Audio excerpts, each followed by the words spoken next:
Namaskar and welcome to Issues Before Parliament. The monsoon session of Parliament will begin from the 19th of July and it will continue till the 13th of August. It will have 19 sittings, and as always, before each session of Parliament, we bring you an idea of what issues are likely to be discussed in this session. We bring together the representatives of the major national parties and we discuss the issues before Parliament, but also the legislative agenda of the government. So let me introduce you to our guests. First, from the Bharatiya Janata Party is Member of Parliament of the Lok Sabha, Aparajita Sarangi. We also have Ami Yagnik, Member of Parliament of the Rajya Sabha, representing the Indian National Congress.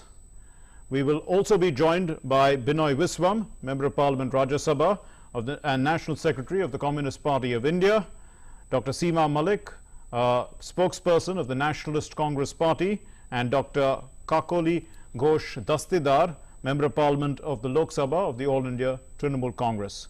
Let me start with the Treasury benches. Ms. Sarangi, what is the government expecting from this session of Parliament?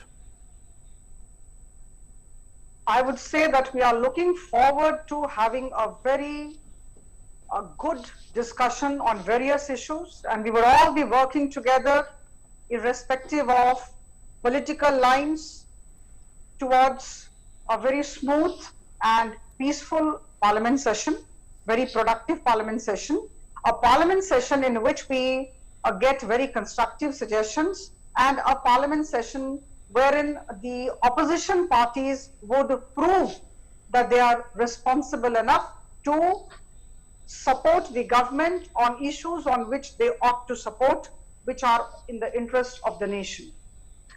Now, let me tell you that there would definitely be focus on the passage of 38 bills, which are pending before the Parliament as of now. I would like to mention here that there are about 99 bills out of these 38 bills which are there for consideration and passing. They have already been introduced, and there are about 17 bills which would be introduced, and then of course they would be taken up for passage. So I think the list of these bills is very much with us, and some important ones which I would definitely like to put forth before you are, as far as the 9 bills are concerned, which have already been introduced and which would be taken up just for passage. Yes. What are they, ma'am? Are Factoring Regulation Amendment Bill 2020, the DNA Technology Use and Application Regulation Bill 2019, the Tribunal Reforms, Rationalization and Conditions of Service Bill 2021, the Assisted Reproductive Technology Regulation Bill 2020, the Juvenile Justice Care and Protection of Children Amendment Bill 2021. These are some of the major bills. Key bills. And of course, there is one more bill which I would like to add here, is the Surrogacy Regulation Bill 2019. Now, as far as those bills which would be actually introduced first, they are very much, at the nascent stage, if I can use that word.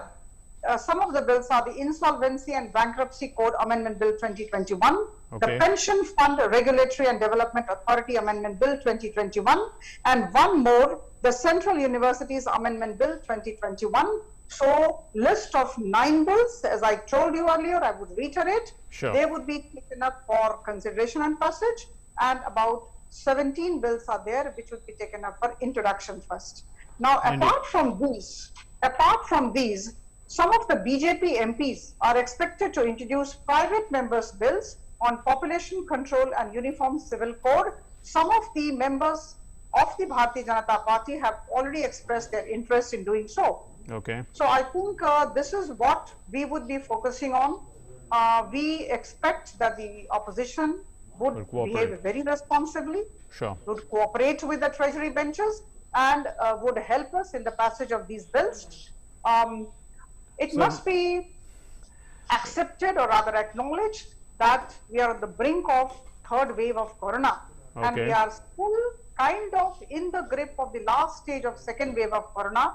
Even then, since the country's progress cannot be compromised with, and we cannot delay the happening of certain things, we have to have the Parliament sessions, and that's why we look forward to getting cooperation of all, and we have to sit. But yes, though 444 members from the Lok Sabha have already been given 2 vaccine vaccinations, doses. yes. And 218 members from the Rajya Sabha have already been vaccinated with 2 doses. We still feel that all of us should be there. I'm also a member of the Lok Sabha, that's why I'm saying like this. We would all be going there with masks on, and of course social distancing norms, etc. would be adhered to. So all COVID protocols will also be in place. Let me turn to Ami Yagnik of the Congress. Ma'am, you've heard what the Treasury benches have in store for this session. A lot of legislative agenda, important key bills. But from the issues point of view, what would you like to raise and have discussions on which are of key importance? Yes, we're looking forward to the monsoon session. It's been a long time, and of course, legislative business will be taken up, because after the budget session, we look forward to the legislative business in the parliament session. But there are very important issues that will be raised in the session this time, because we have seen what has happened in the pandemic, during the pandemic, and the management during the pandemic, the vaccine issue right now, whether it is reaching everyone. So all these issues related to the pandemic and the vaccine policy will be definitely raised, because despite saying that it will be available to all, I think many centers all over the country do not have the right supply or the continuous supply of the doses, and the 18 to 45 group is also looking forward to get vaccination.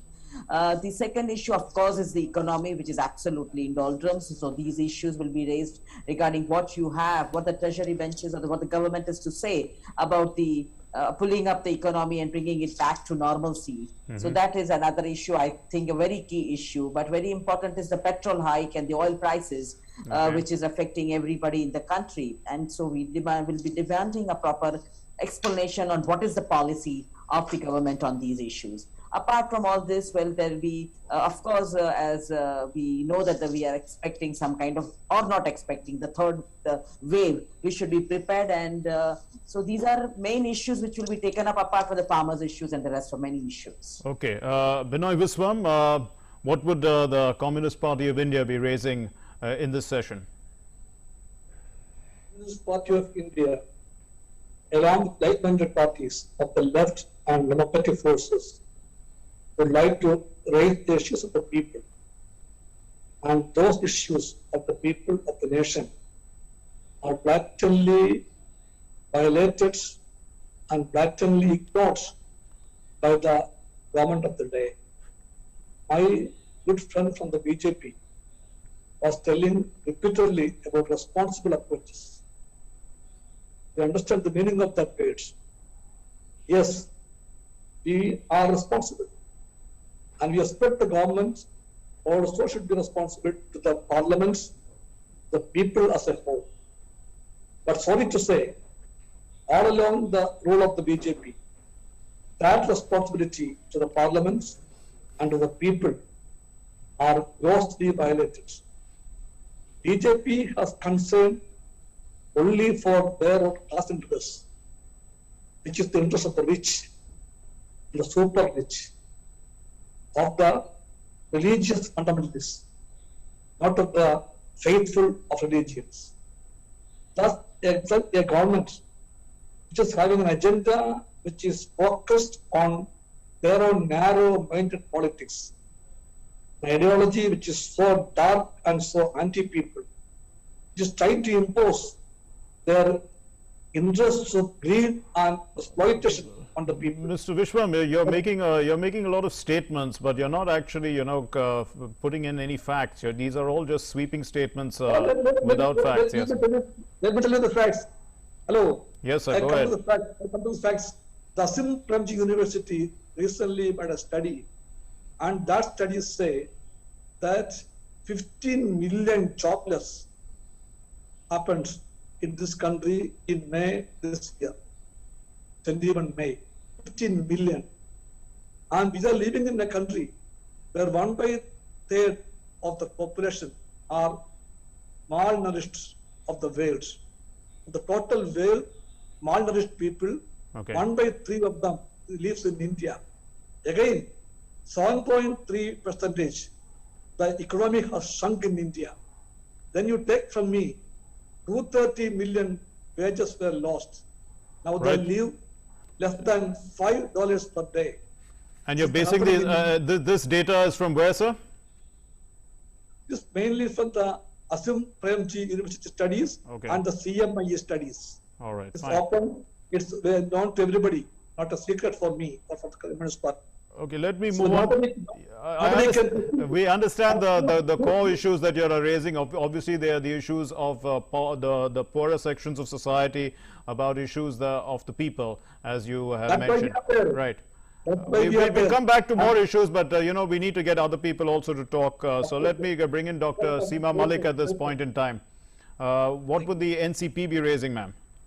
You know that we are a very responsible and constructive opposition, and we would be raising the points which are really related to our people, the people of India.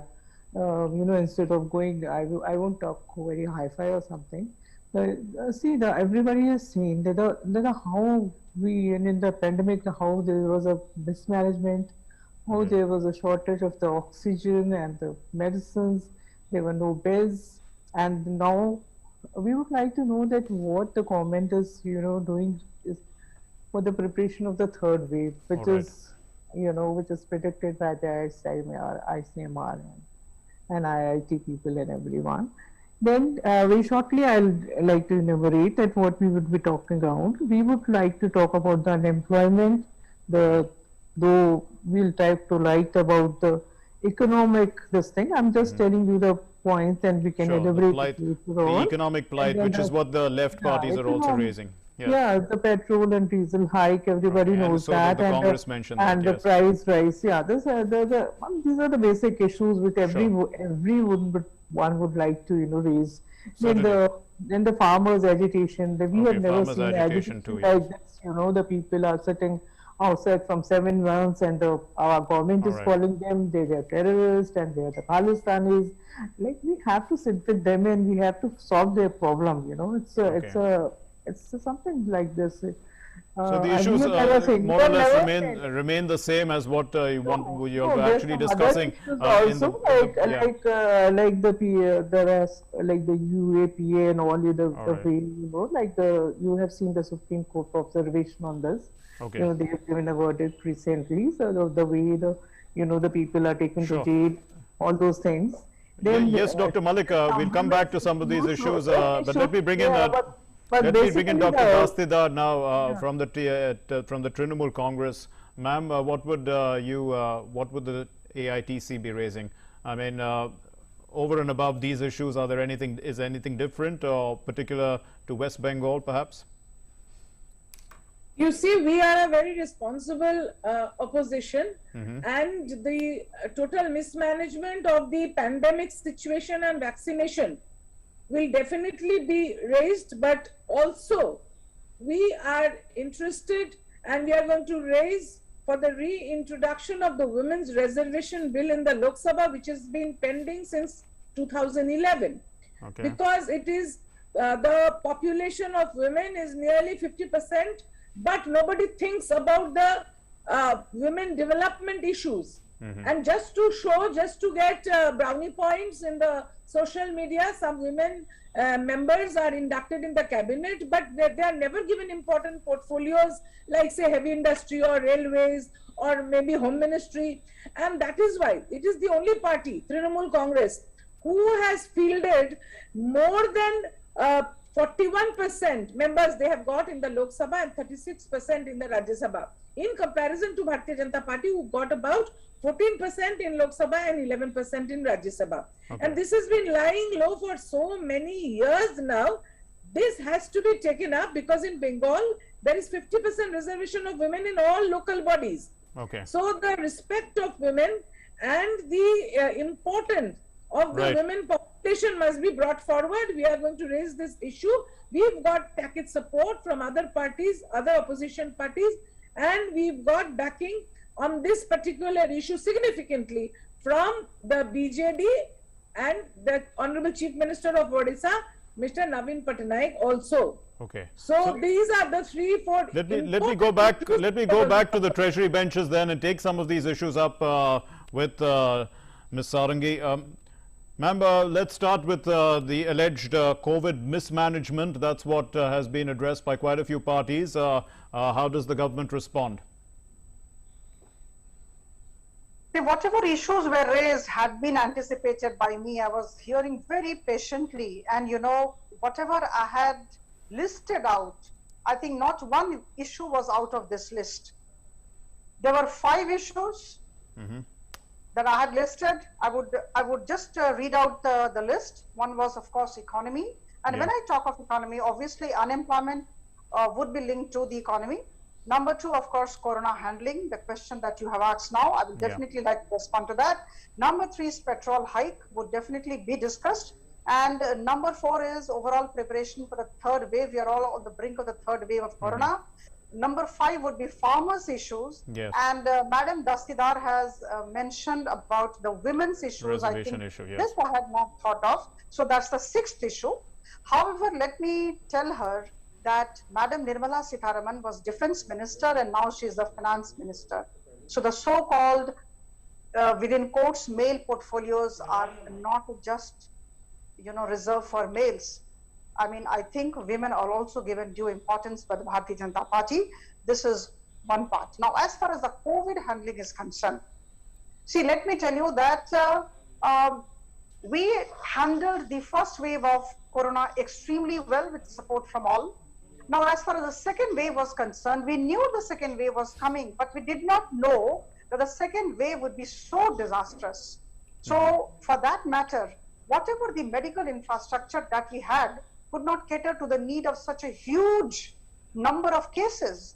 And it is not that India with 138 crore population would have felt it. I think US with far better medical infrastructure with 33 crore population also started shaking. So I think talk of Canada, talk of Germany, talk of other countries, and talk of India. So I think India can only be compared with China as far as the population number is concerned and the density is concerned. It's a huge challenge. However, let me tell you that we did our best. I can say with all conviction as a citizen of this country that the government under the leadership of Prime Minister Modi did its best.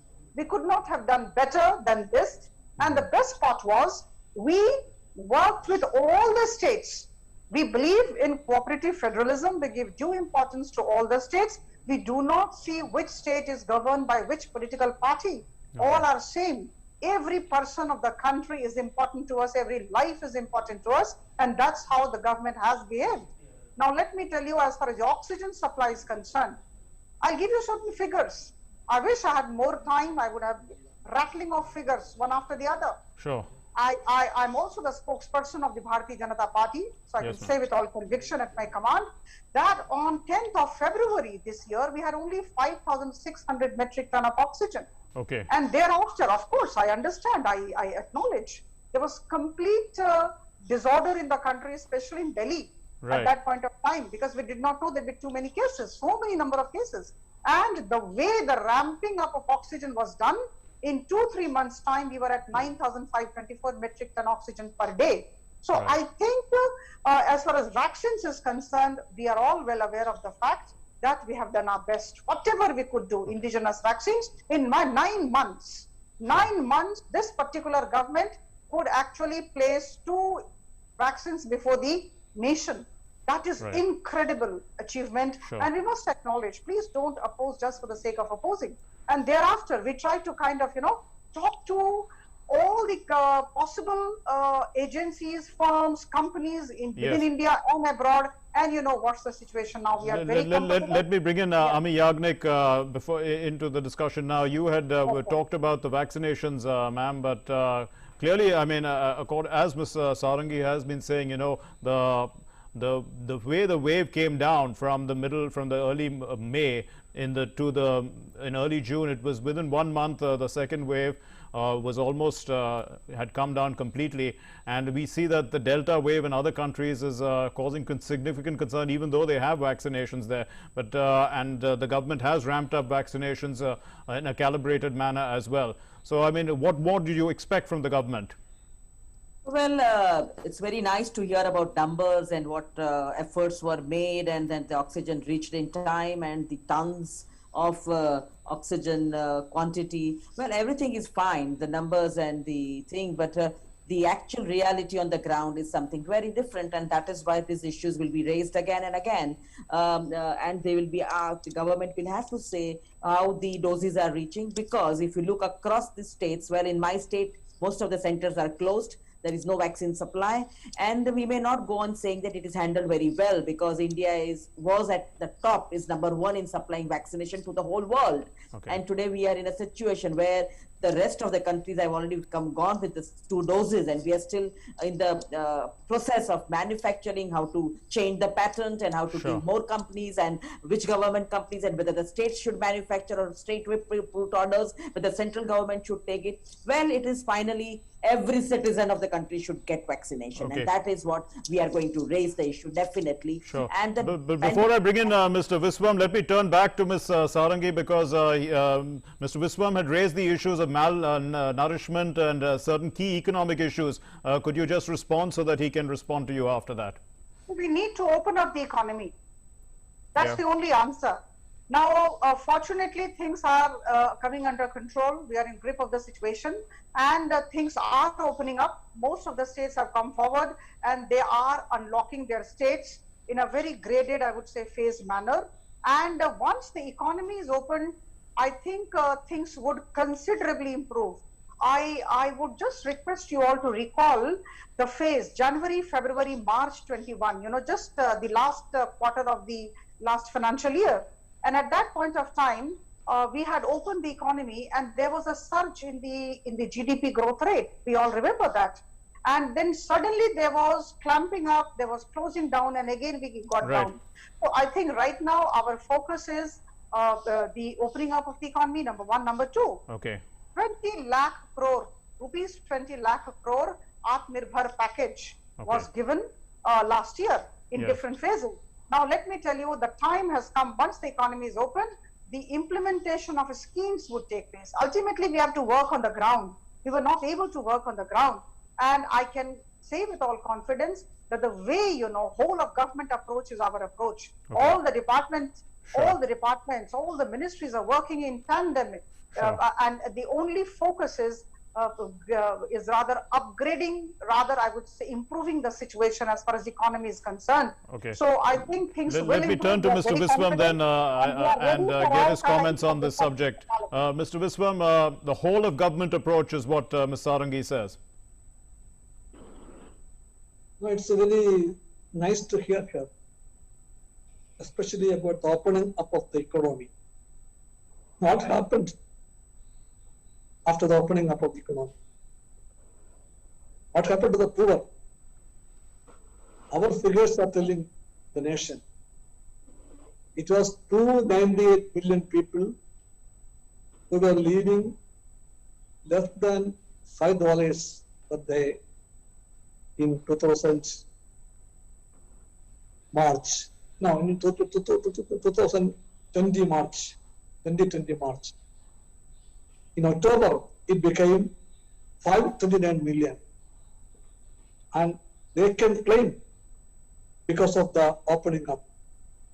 We welcome opening up. But for whom? But for whom? This is the government which always claimed that they are for the poor. Sabka Saath. It is not true. This is a government which is ruling the country only for the sake of the rich of India and outside India. You have already made that claim in your first answer. Let me get in. Let me say one more thing. Be brief, sir, because actually we have only a few minutes left, and I want to get the others in, and then a final comment from. You take the case of the vaccination. Where is the total vaccination, universal vaccination, free vaccination? How much percentage they got it? The government has a duty to spend the people, which they are not doing. Sorry, thank you. Okay, Ms. Dastidar, you had raised the issue about women's reservation. Ms. Sarangi had actually answered that to some extent. Would you like to respond? Oh, I didn't get my answer, because what we are looking at is total emancipation of women, empowerment of women, their education, their health issues, and the nutritional issues must be discussed, because they are still not at par with the Millennium Development Goals or with what we want. Okay. So we have to raise the issue of the Women's Reservation Bill. And I don't agree with her when she says that the Indian government made the vaccine. The vaccine is a product of the whole world together. And the Indian government has botched it up by doing the thali bajana and light dikhana. Okay. It was total mismanagement by which the second wave came. Third wave is also coming.